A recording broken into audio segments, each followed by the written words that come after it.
Good afternoon, everyone, and to our friends across the world, good morning. Welcome to CIPR's Doing PR in Asia webinar. We hope everyone is doing well today. I am Ferdinand Bondoy, the Group CEO and Lead Counsel, Partner, and Co-founder of COMCO Mundo, an interregional communications group in Southeast Asia and the Middle East and Africa, and I will be your host for this webinar. Asia is considered as the largest and most populous continent in the world, with incredibly diverse cultures, beliefs, and experiences. While the region is experiencing rapid economic growth in general, different pockets of the continent have been subject to changes in recent years, brought about by the pandemic, the technological advancement, and the ever-changing political climate.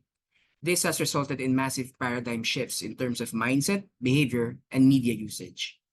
As peer practitioners, how do we gain a foothold in one of the world's most vast and dynamic markets? Today, we'll be joined by special guest experts and speakers who will take us on a deep dive on the region and to gain a more nuanced understanding of the publics and stakeholders that we need to engage in this part of the world. So without further ado, let me introduce our first speaker who will talk about the Asian media and PR landscape. He is the Southeast Asia head of Media, the leading media intelligence platform in the Asia-Pacific region. So let's welcome Haikel Fahim. Hi, good afternoon. Good afternoon and good morning, everyone, depending on where you're dialing in from. Thanks very much, first, for the introduction. Thank you, Haikel. And let me introduce our second speaker, who will talk about the best PR practices in the region. She is the brand and communications head of BNP Paribas, the European Union's leading bank and a key player in the Americas and Asia Pacific. Please welcome Anjali Patil. Thank you very much. It's a pleasure to be here today. And good afternoon, good morning to people joining in. Thank you for being here. Thank you, Anjali. And now we'll give the floor to Haikel for the first segment of this webinar. Thanks very much, First.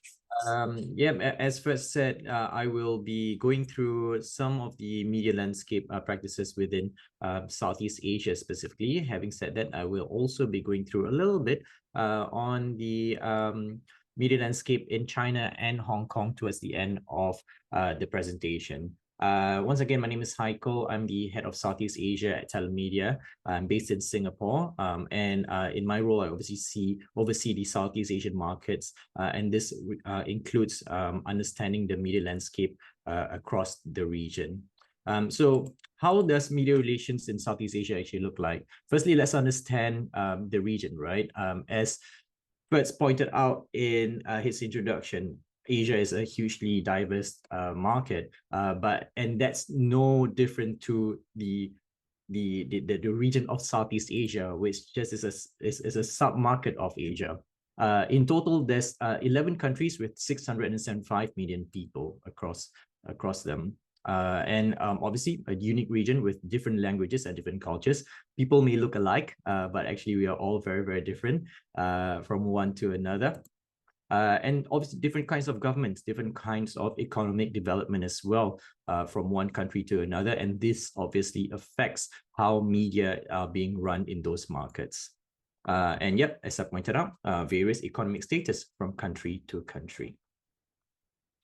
So how do we do media relations then in these markets? I like to say that I always like to recommend to PR professionals, you can think regional, but you have to act local because you can approach it as a region in totality. But when you exercise your tactics, your local tactics, they have to be thought of at the local level because Southeast Asia is a very, very fragmented market.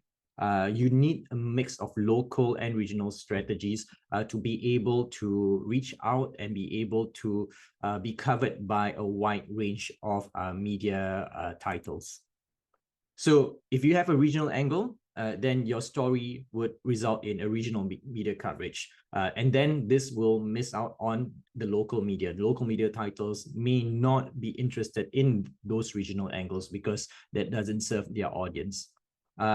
The sophistication of media relations between PR persons to journalists are also different from market to market. How a PR person actually networks with a journalist and pitches to journalists from Singapore to the Philippines to Thailand are quite different from one to another. And we'll be going through some of these later on. If you can, and if you work in an in-house team, we always recommend working with a local in-house communication specialist, either having someone based for you in that market or working with a local PR agency. And I always like to also recommend the hub and spoke model. So the hub, meaning coming from either a global or HQ coming from the western part of the world or other parts of Asia Pacific for that matter, the message can come from there.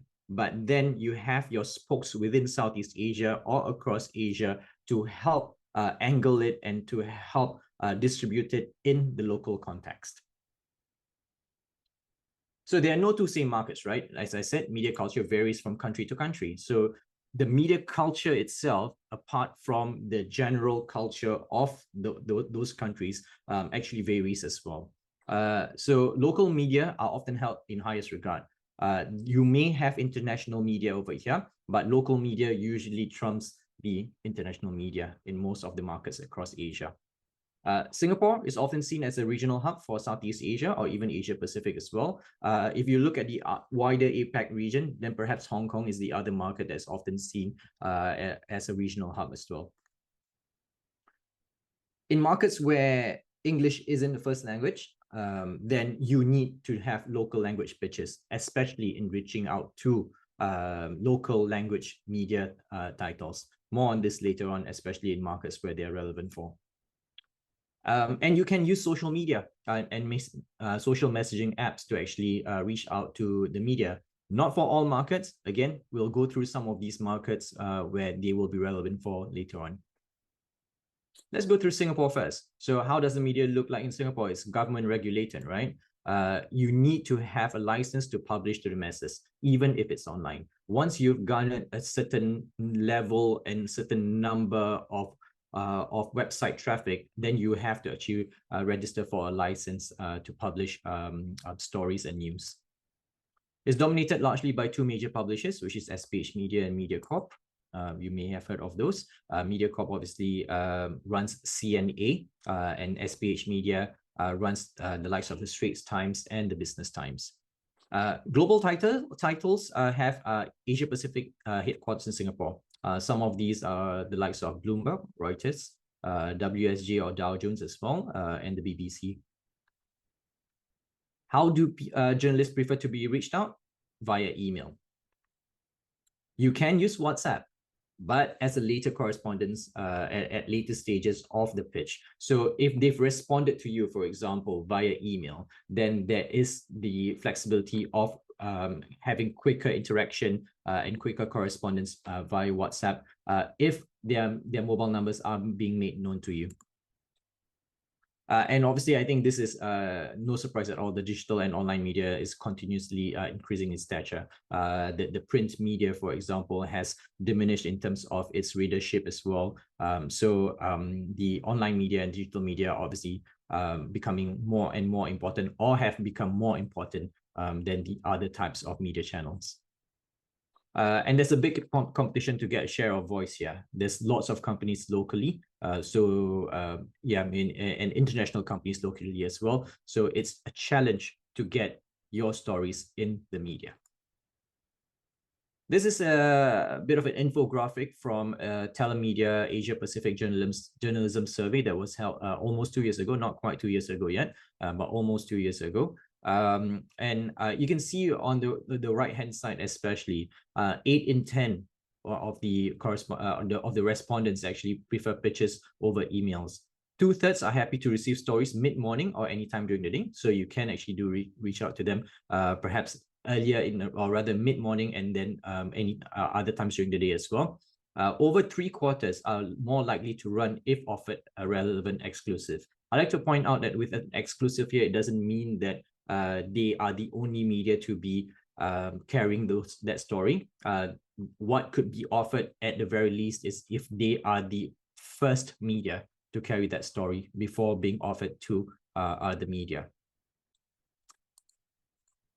And in Malaysia, for example, then we also have a very diverse media mix of 7,000 journalists nationwide, a much bigger market than in Singapore.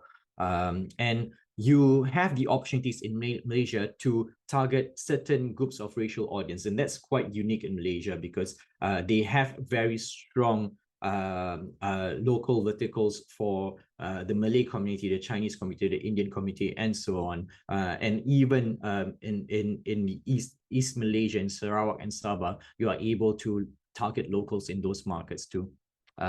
Print is still highly read, but obviously declining. And interestingly, TV and radio is actually highly rated and seen as the medium to attract most eyeballs. So it's actually very, very it's a big competition to actually get your stories out on TV and radio, and people do want to appear on TV and radio. Online media is the quickest and on the rise as per other markets. No surprise there again. WhatsApp and Facebook this time, can be used to interact with journalists. But as with Singapore as well, email is still the most preferred way of at least receiving press releases, not with other types of correspondence, but at least in receiving press releases. So the same thing with Malaysia, again, to your right-hand side, over 8 in 10 actually communicate with PRs on WhatsApp. So much more apparent in Malaysia than in Singapore. Exclusive actually is also the same for Malaysia. And 2 out of 3 prefer a morning pitch. So send the stories early in the morning, especially if there's a deadline to it. Indonesia, also about 7,000 journalists nationwide. Oh, this is actually wrong. I'm sorry that I haven't got the details from Indonesia here. I've got this mixed up with Malaysia. But I do have the infographics for Indonesia if I can carry that for you. There you go. So again, WhatsApp is actually also being used widely in Indonesia. Morning pitches to early afternoon. And very, very highly likely, if you offer an exclusive, 9 out of 10, 90% say that they are to run the story if offered an exclusive. In the Philippines, a lot of the media conglomerates are actually owned by business tycoons and families. Mainstream media continue to skew towards using social media to tell stories. So lots of stories actually are on the likes of Facebook to YouTube and others too. Filipino journalists, whenever you network with them, are actually quite open, and perhaps with COVID, also a preference to meet virtually where possible, just because they either do not have the time and prefer to be able to cover the ground a little bit more via online means. Some of the challenges in the Philippines include some natural disasters and highly divisive political climate. Obviously, that's something that's quite unique to the Philippines in Southeast Asia. TV is the most favorite form of consuming media by Filipino majority. So in terms of garnering audiences, TV is definitely up there. Filipino journals use Viber and Telegram apart from WhatsApp and Facebook Messenger. So Viber and Telegram first before WhatsApp and Facebook Messenger. So again, you can see from across Southeast Asia, different people and different markets uses different platforms, even though it's actually quite close together. So again, almost all this time agreed if a story is offered an exclusive, open to communicating with PRs on Facebook, Facebook as a top channel. 3/4 prefer pictures to be sent in the morning after 8 in the morning. And in Thailand, online media is still on the rise, including Facebook pages and YouTube channels. Media newspapers are still printed, but some, actually most actually have switched to just digital. So only one English printed newspaper is still running in Thailand at the moment. Locally printed or locally produced newspapers are largely online, mostly affected by COVID, as I pointed out. Most publishers actually publish only Thai-only content. So more than in other markets, it is highly, highly important to pitch in Thai for Thailand. A number of international titles actually do have bureaus in Thailand, BBC, Bloomberg, and the teams are made up of both locals and foreigners. So unlike some of the other markets, we see quite a lot of foreigners in the foreign bureaus, but in Thailand, quite a lot of them, because of local relations and local language nuances, require locals in those teams as well, in the editorial teams. The TV sector are actually focusing a lot on now on news talk shows. It's a very casual form of presenting news and very, very popular in Thailand right now. So no longer is the news reader just appearing on screen and speaking and reading off the auto cue. It's conducted in a very casual form, in an interview format for some of those. Radio is still relevant, with each station catering to specific target audiences. Most major magazines are still in print, but also focusing on online content. And this is again unique to Thailand. Line is widely used, and that's a social messaging app like WhatsApp. And Facebook is also very, very popular among journalists. And these platforms can be used to contact journalists by PRs. Email for press releases, but Line is also acceptable sometimes. It really, really depends on the individual journalist. And more so perhaps in Thailand than in other markets, what do you call that? A relationship is required for you to be with a particular journalist before you actually send something on these social messaging apps. I'm sorry, I've got the flag there wrong as well. That's not the Thailand flag, but that's the Philippines flag. I think I've got it right on the next page. Oh, still wrong, but apologies. That's the Philippines flag. But these are for Thailand. Over half prefer an exclusive. Almost 3/4 are looking for data to back up stories. And yep, so again, I'd like to highlight on this. If you're sending stories to Thai journalists, especially if there's data in there, what would help a lot are infographics. In fact, infographics like the one you actually see on screen right now are really, really useful in helping them convey the stories. Lots of them actually use these to support how when it's being carried on the social media platforms. Over a third, as I point out, prioritize data analytics as skill for today's journalists. Very, very unique to Thailand. And this is for Hong Kong. So just covering as how my colleagues in Hong Kong have pointed out to me. So there are two types of media workers in Hong Kong, local and international. So therefore, there are two types of languages which are largely used: traditional Chinese, or it's speaking in Cantonese, and English. So you have to send Chinese press releases to Chinese media outlets and English press releases to English media outlets. Email pitches are usually preferred. And you can follow up via WhatsApp later on after 1 to 2 days, not immediately after you send a press release. They like short and succinct press release, show the news value in the title. I think this is a given usually.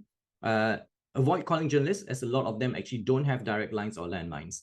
So again, email first, and if you have their mobile numbers, WhatsApp later on. And if you have event invitations, and if these are for the hard news desk, don't send this too early. For example, a few days before the event, as they are able to only confirm at a later stage. So you can send it like the day of the event or just a day before the event to confirm who will be attending. But if this is, for example, for the soft news desk, for the lifestyle or features desk, they prefer it to be sent much, much earlier. So they'll be able to plan their stories a little bit more in advance.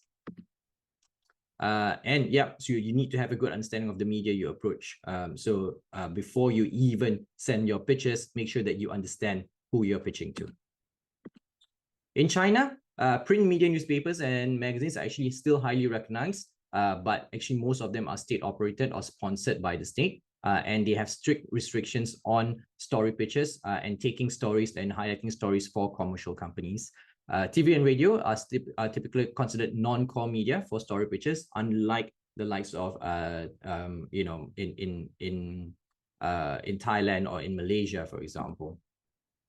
There's an increasing number of WeChat channels, which are public accounts, producing really high quality news and in-depth stories on finance, tech, business, and even fashion. And these are targeting at the highly educated professionals or high-end consumers who read on WeChat a lot. So these are stories that are living solely on WeChat, and they are its own media channels. And again, this is very, very unique to China. There's less communications on email, but there's more reliance on WeChat.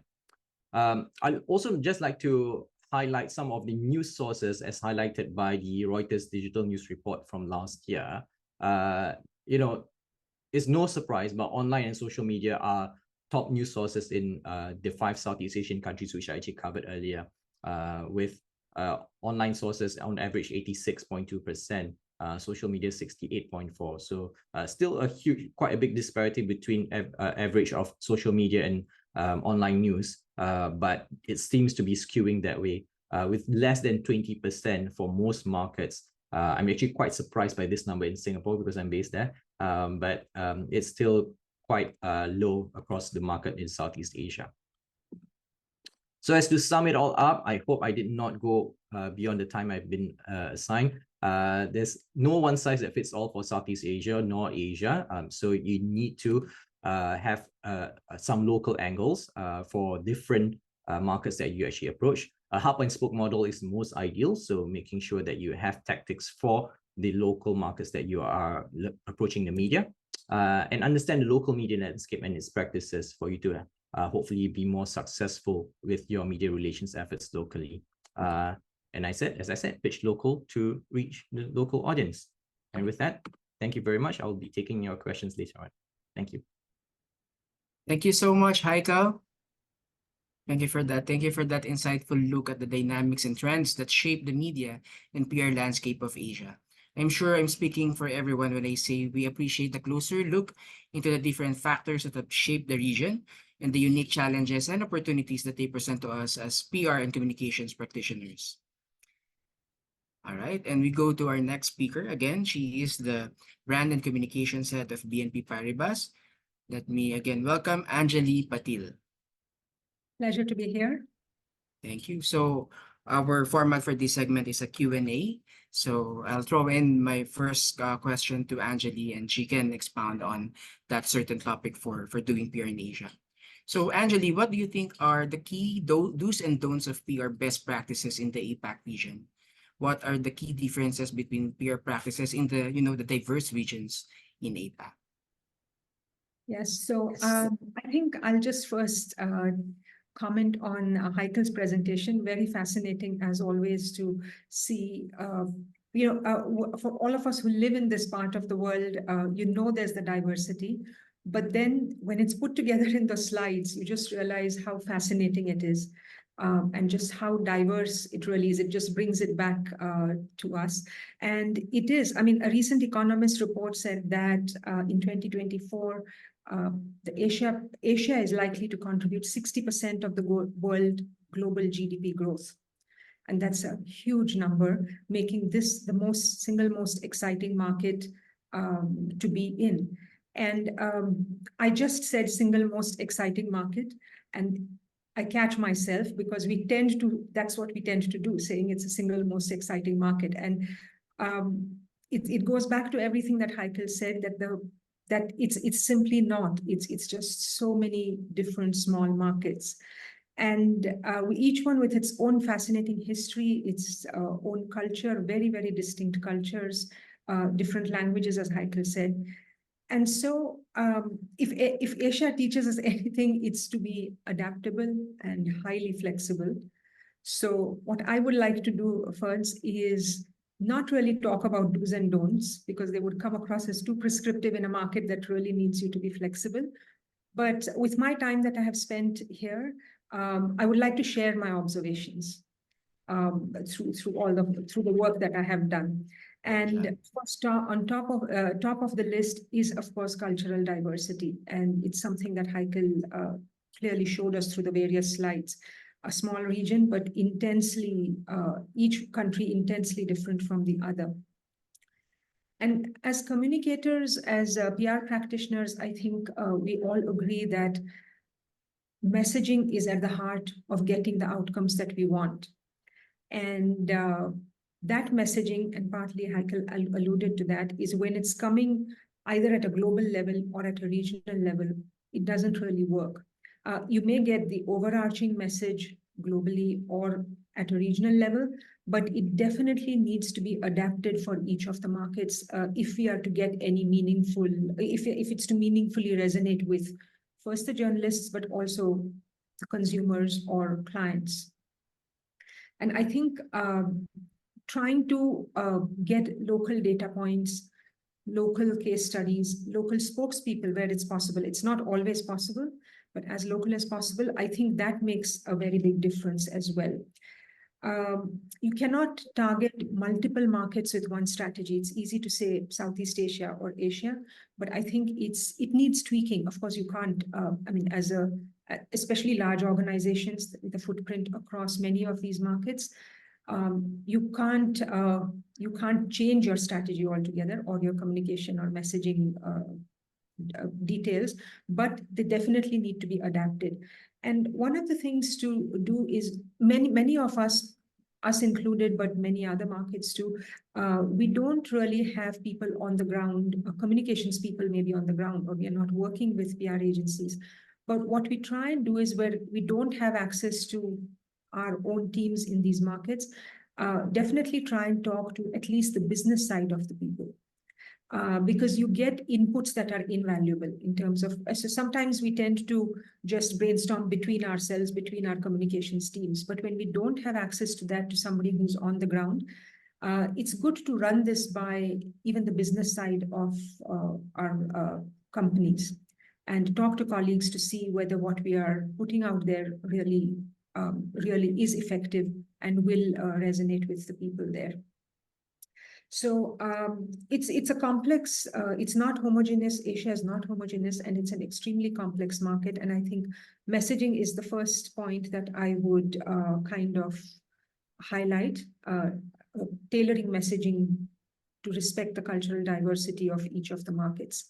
The second point that I would come back to is, again, as we saw in the earlier presentation, is local language media versus English language media. And it's not necessarily always foreign language, which is in English. You do have markets like you have the Bangkok Post in Thailand, or you will have the Jakarta Post in Indonesia. These are significantly large ones, but there is each market is different in the fact that in some markets, the English, even the local media, the local English language media is much stronger. In Singapore, for example, the Business Times, the Straits Times, Channel News Asia are very, very strong. That's not to say that we don't have newspapers in other languages, but this is where the narrative gets cast, as I would put it. So it's, it's what leads, it's what gives the lead, and then everybody else kind of tends to follow that narrative. But for example, in Indonesia or in Thailand, as Haikel said, local languages are very important. You might have local English language media, but the local language media is what the opinion leaders, the C-suite, and the others read. And the way it was put to me when I was in Jakarta on my first trip was, yes, they will read the English newspaper, but that's second. The first newspaper that most C-suite or even senior politicians, regulators, all the senior stakeholders would read is in the local language. That's where, and so you begin to realize the importance of local language and paying attention to them, because a lot of times it's easier to work with the English language media because we know them, we understand them, and it's easier to communicate. But whether it's through translations or building those relationships with local language, I think it's important to understand which one dominates, which one is really the dominant one, and each market, it's different. I know Haikel referred to virtual meetings because journalists are pressed for time, and it is a fact that many bureaus are becoming leaner and leaner. But what we also find is that if you reach out and you offer a coffee meeting or a meeting in person, in many of the markets, we've not had a no. So people are willing to engage, they are willing to come out, they're willing to meet. And personally, I still believe in making as much of an effort as possible to do in-person meetings. Of course, where it's not possible and there are time constraints, virtual works perfectly well. But in terms of building long-term relationships, and this is something that Haikel alluded to, that in some markets, you need to know the journalists before you can pitch to them. I think it really helps, even if you're not based in a market, to perhaps make a trip and have that coffee meeting to get to know the person a little better. And that goes a long way. And lastly, on this specific question, I would say foreign media, they, I mean, for example, the FT just has one person in Southeast Asia, covering all of Southeast Asia. And so again, like everyone else, they're very stretched for time. But if foreign media is important to you, and it is increasingly important to take messages out to the world for regional companies, for example, that are homegrown in Asia, but taking their message out to the world. It is, given how stretched the journalists are, it is extremely important. What I use is laser focus pitches. I mean, it really, you need to study. This is good practice anytime in PR. It's not just in this specific case, but particularly with the foreign media in this region, because they are so I mean, there's such limited journalists per publication, that it's really important to know that the journalist would be interested in it, and so to do that bit of research, and then otherwise it's kind of, you may not get a response, and that can be quite disillusionment sometimes. So I think those are the points that I would share by way of do's and don'ts. And Haikel, of course, referred to many others when he did his presentation. So fully agree with those points. Thank you, Anjali, for that special notes on cultural diversity and, of course, the local language in sending your message across and engaging the media. My next question would be, what about sustainability awareness in the PR space in APAC? What do you see are the best practices in this region? So on sustainability, I think in terms of awareness, the sustainability awareness is very high, as it is around the world. But in particular in Asia, and these are reports from Deloitte or the likes of consulting companies like Deloitte and Bain and Company, which through their research are pointing out that it has become, sustainability has become an even more immediate issue in Asia Pacific, and there's Asia especially. A couple of reasons. On the one hand, for corporates, this is integral to their business and corporate strategy. So it's no longer a matter of just compliance. And even we see even here, small local companies, it's not just the global ones, local companies, regional companies, even small and medium enterprises, making the effort, taking their first steps towards getting on the sustainable path towards net zero, towards the transition. And on the other hand, if you look at our consumers, customers, and clients, as you call them, depending on the sector you are in, these consulting companies are referring to what is called a lived experience or a personal impact of environmental issues. And for example, where some of them are predicting that given the heat and humidity that's rising in this part of the world, how outdoor working hours may end up being curtailed eventually, and how that might impact GDP. It is there evident in air pollution. In many times, whether it's due to forest fires or just increasing traffic, or through infrastructure that is being built and leads to a lot of dust and air pollution. And so our customers, clients experience it on a day-to-day basis, and that's what makes it really immediate to them. In this context, for PR practitioners, it's really coming from both sides. It's ourselves as these customers as well, also living through this, but it's also coming from the clients and the people that we are trying to reach our messages to. What would be the best practices? I would actually put it as, it's no different really than what we would do for any PR campaign. And sustainability, of course, is no longer seen as a campaign. It's just built into all our business communications now. But transparency, honesty, keeping the messages simple, backing up with data points, making them relatable, because a lot of times sustainability, like you would with many other specialist industries, can get very technical. And so how do we keep it relatable to the audience that we are talking to is very, very important.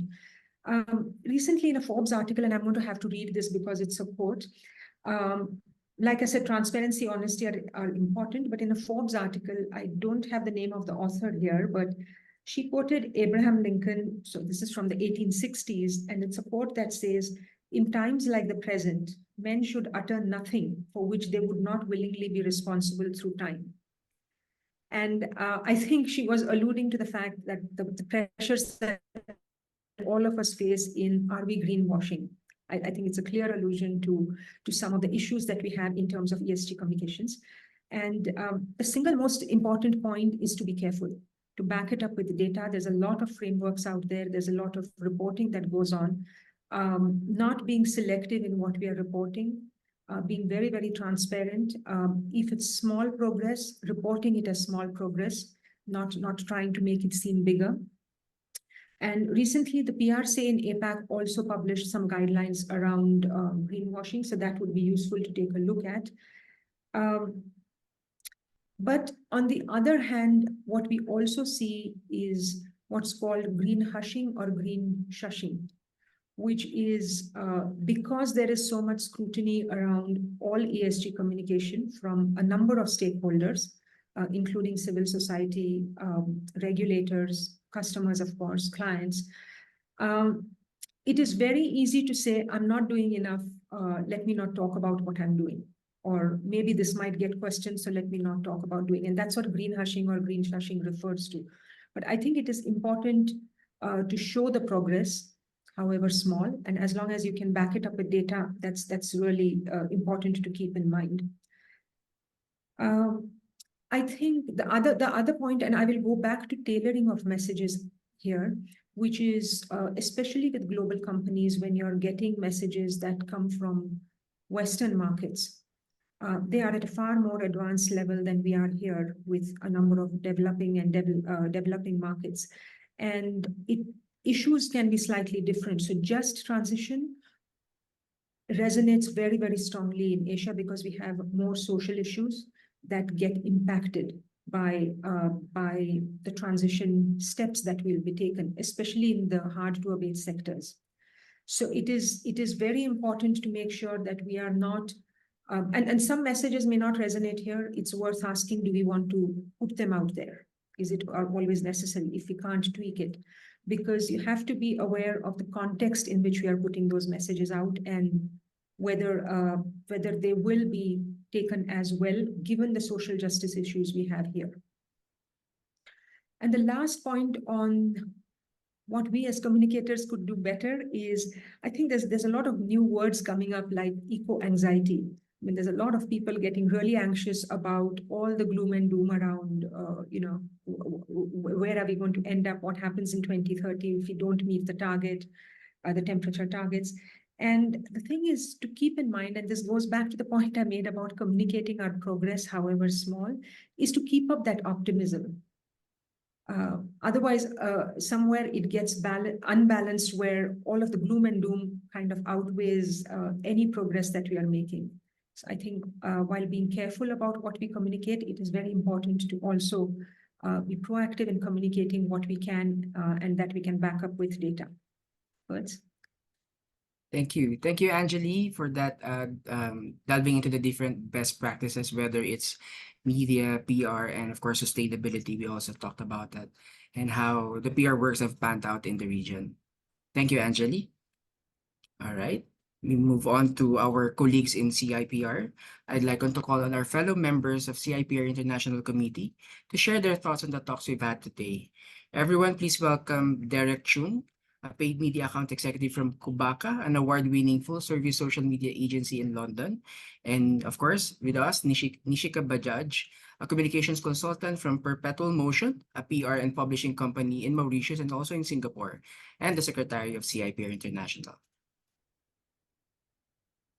Thank you. So let's start off with Derek on his insights or in his response to what Haikel and Anjali presented earlier. Sure, thank you very much. Actually, I didn't work in Hong Kong at all after I finished my PR master degree in Cardiff. Then I moved to London and I'm working in UK. But I can add a little point about the views in Hong Kong because I used to stay there.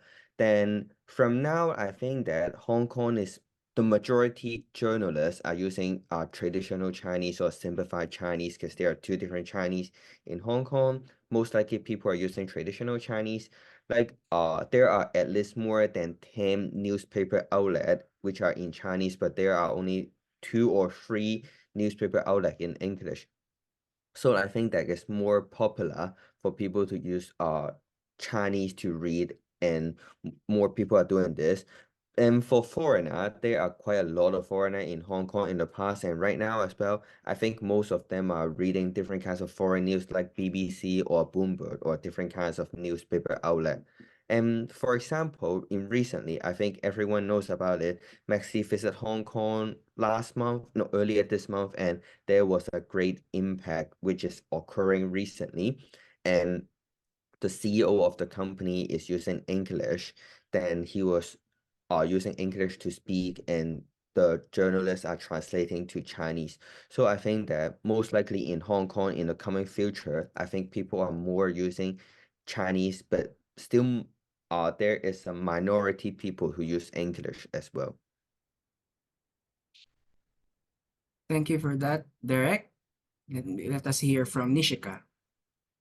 Hi, everyone. So I was particularly taken up with the comparison that Haikel did among the various parts of Southeast Asia, because it was a very deep dive into each country that makes it up. And that's really impressive in just 20 minutes. So congrats on that, Haikel. And then when it came to Anjali's part, I'm really taken up with the aspect she mentioned about the greenwashing and the green shushing, in fact, which is a term I've heard for the first time. So thanks for bringing it to my attention, Anjali. And sustainability is an important part of where I come from as well, because as you can see from my backdrop, I'm sitting in Singapore and I'm feeling like, really, this is a difficult backdrop to have chosen, but I hope I'm making the point that outdoors working can be sustainable, but yes, we will have to go a long way towards reversing all the global warming, all the indications of disaster. In Philippines, for instance, as Haikel mentioned, that's a major part of media relations, and maybe one of the reasons that journalists are not so eager to meet on the ground, etc., because they are navigating complex challenges in their day-to-day life. Fortunately, I think Singapore has an advantage. It's naturally blessed, no real disasters on the ground, but yes, we are experiencing hotter summers than ever before. I mean, the Chinese New Year just happened, and when the weather changed, people are saying that this is the worst we've ever experienced in years of being in this part of the world. So yes, a lot more sustainability efforts, and probably on media relations, then the onus rests on PR practitioners to be strategic about incorporating ESG and EDI in our day-to-day liaison. So thank you, Ferds. Thank you, Nishika. Ferds, can I just add a point? Yes, Anjali. Just continuing with what Nishika ended with as PR practitioners, I think the one last point I would like to make on that topic is whether it's like with generative AI or social media, where we have to constantly keep upskilling ourselves. I don't like the word upskilling, but just upgrading ourselves, whatever we choose to say. It's the same with sustainability. Whether it is when we are talking as PR practitioners or in-house communicators, when we are talking to our internal stakeholders or to journalists or anyone externally, I think it's about getting fluent in the language of sustainability. And what I find a lot of my peers and a lot of colleagues doing within as communicators is going in for formal education, but if not, at least trying to kind of keep up to date by reading up a lot on it. And I'm a member of the CIPR ESG expert panel, so I'm going to put in a plug here for the panel's webinars. But there is, CIPR itself has a CIPR ESG expert panel. And through last year, we've run 3 or 4 webinars. One of them was on greenwashing. One was definitely on what next for ESG, what should we do as communicators. So these are available on the CIPR website. And I think the CIPR also runs a course, Introduction to ESG. So it's what is really, really important is to constantly keep ourselves abreast of all the developments out there and becoming more fluent in the language that sustainability speaks. Thank you. Thank you for that, Anjali. For me, my take on this is Asia will continue to be an exciting region for PR practitioners. As Asian economies bounce back from the pandemic and as the digital landscape and even other emerging technologies continue to grow exponentially, Because of our diversity as a region, it really places importance on understanding the local media landscape and being sensitive in the nuances in different cultures. At the same time, we need to leverage an integrated omni-channel approach in doing PR, as social and online media and other technologies grow in importance in delivering news and sharing stories. All right. Before we open the floor for Q&A, let's have a group shot for documentation. All right. 1, 2, 3. One more. 1, 2, 3. Thank you. Okay, with that, I know everyone has a lot of thoughts and of course questions for our panelists. We are pressed for time, so we can accommodate a few questions. We have something in our Q&A here. So for those who would like to send their question, just send it in the Q&A box. So for this one is from Eva, our colleague in CIPR. She's asking, she was wondering on what extent PR is thought of mainly as press relations in Southeast Asia. How is it easy to convince clients that they need to think more broadly to encompass business strategy, ESG, D&I, stakeholder relations? I think we can ask Haikel on this. Yeah, no, thanks first, and thanks Eva for the question. Actually, it is quite sad, and I think with every organization which may just be dabbling into PR or may not have a very robust PR strategy, the usual understanding of PR is to just get media coverage. And that is obviously just a small component of what PR is meant to be for an organization. So I often make sure that, or rather, I often challenge PR professionals to educate your internal stakeholders and your C-suites first to what PR actually stands for and the opportunities that it actually can present for the organization, and how it could actually benefit without actually often relating to the bottom line, right? And to sales, for example. Things such as business strategy, ESG, DEI, these are all components that can then be embedded into the media relations strategy at a later stage, because they can actually be topics of expertise from that organization, or case studies, or really just to as thought leaders in those areas that could actually be pitched to the media later on. So yeah, I mean, I hope that answers the question. Thank you, Haikel. Our next question is from our colleague also, Sklau. For Anjali, what do you say to practitioners whose companies want them to greenwash, especially for younger practitioners?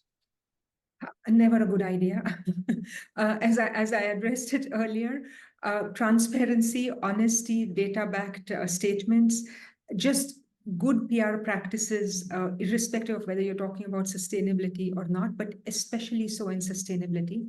There's a lot of, I mean, whose companies want them to greenwash. I'm not clear how they want them to do it, but there's a lot of regulation. There's a lot of regulatory, how do you say, attention to this. Besides the customers, of course, and on social media, you will hear, or companies will get called out. But it's really difficult to greenwash and not have to pay for it later. It's that Abraham Lincoln quote that I used earlier. So there's a temptation to do it, but I think just backed by data, transparent, honest, and it's okay to, I think one of the things that we need to communicate to our internal stakeholders when we are advising them on whether to greenwash, not greenwash, or how to put out the messages is, it's okay if the progress is small. It's progress, because we are dealing with such a large issue, and sometimes everybody wants, and the urgency with the targets we have around 2030, but it's really about saying, okay, we are making progress because we've spent so many centuries coming to where we are. It's not going to change overnight. So I think I hope that answers the question, but it's really important to, on the one hand, to have that data-backed solid points, but equally to say it's okay to communicate small progress, but it's still good news. And how do we get that out? Right. I agree with you on that, Angie, especially now that younger people are looking for authenticity, and there's always a backlash on the practices that you'll do. So thank you for Absolutely. that, Anjali. And then our final question is from Emma. I guess this is for you both, Anjali and Haikel. What do you think is the impact?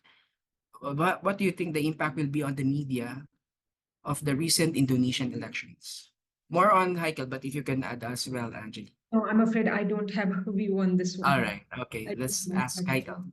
Yeah, no, thanks, Fred. I actually don't think there will be too much differences if I'm being entirely honest. I used to work for an Indonesian company. I used to be based in Indonesia for a bit as well.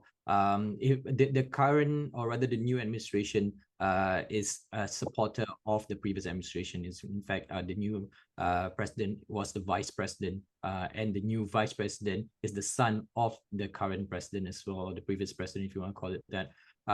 So I don't think there's going to be major changes. What the Indonesian elections actually did show was a major shift and how audiences actually use social media during the entire elections period. So perhaps with that, you may see a bigger if it's not big enough already, but perhaps even a bigger emphasis on how news is then to be presented on the social media platforms. Thank you, Haikel. For the rest of the questions, we will gather them and we'll try to get more response from Haikel, Anjali offline.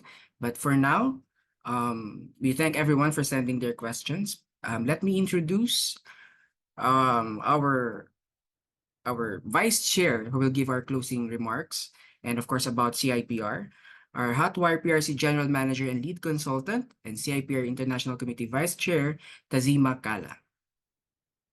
Thank you so much, Ferdinand. A very good day to everyone.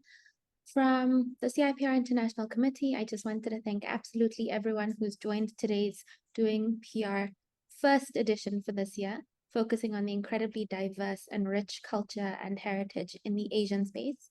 A special thank you to our speakers today, Anjali, Haikel, Ferdinand, of course, for hosting, Derek, Nishka, and everyone who's really tuned in with some incredible insights, and hopefully what is the start of a brilliant conversation. If you weren't able to catch the live broadcast today, this recording does become available for everyone, so hopefully we can keep learning from other markets and look forward to sharing more Doing PR in as we get through the rest of 2024. Thank you. Thank you, Tazima. We have now reached the end of the program, and we hope you gained a deeper understanding in doing PR in Asia. Thank you, everyone. Thank you. Thank you, everyone.